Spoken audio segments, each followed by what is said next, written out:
নমস্কার দর্শক বন্ধুরা, সঞ্চিতা সোমলিয়ামে আপনাদের সবাইকে স্বাগতম। আজ আমি চলে এসেছি আবার একটা নতুন রেসিপি নিয়ে। যদি ভালো লাগে তো প্লিজ লাইক, কমেন্ট আর শেয়ার করে দেবেন। আর নতুন বন্ধুরা আমার চ্যানেলটি সাবস্ক্রাইব করে পাশে থাকা বেল আইকনটা প্রেস করে দেবেন। তাহলে চলুন দেখে নিই আজকে রেসিপিটা।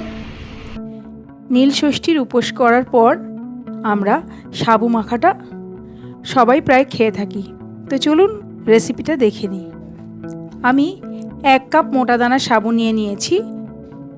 এটা আমি ভালো করে ধুয়ে ভিজিয়ে রেখেছিলাম সারা রাত। দেখুন নরম হয়ে গেছে। এবার একটা বাটিতে আমি নিয়ে নিলাম পাকা কলা, ভালো করে চটকে নিচ্ছি। আমি 3টে পাকা কলা দিয়ে দিলাম।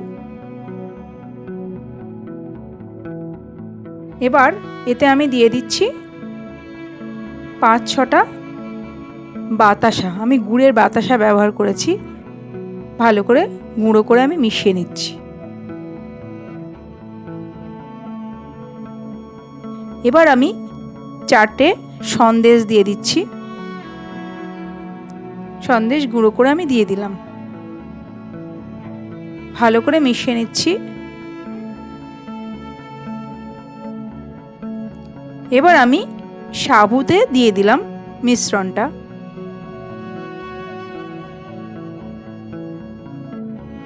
এবার আমি এটা সাবুর সঙ্গে ভালো করে মেখে নিচ্ছি। আমি চিনি ব্যবহার করব না আর। এবার এতে আমি দিয়ে দিচ্ছি 4 টেবিল চামচ মিষ্টি দই। এটা দিলে টেস্টটা খুব ভালো হয়। সাবুর সঙ্গে দইটা ভালো করে মিশিয়ে নিলাম। এবার আমি হাফ মালা নারকেল কোড়া দিয়ে দিলাম। নারকেলটা যত নরম হবে তত টেস্টি হবে। ভালো করে মিশিয়ে নিলাম। এবার আমি এতে অল্প অল্প করে কাঁচা দুধ দিয়ে দিচ্ছি।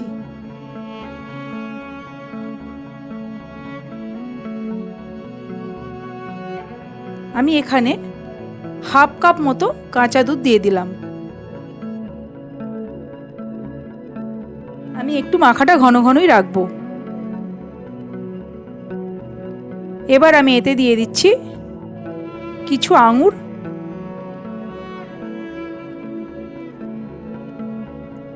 খেজুরের দানা বের করে আমি টুকরো করে রেখেছিলাম, সেটা দিলাম। কিছু কিশমিশ দিলাম, কাজু দিলাম। ভালো করে মিশিয়ে নিচ্ছি।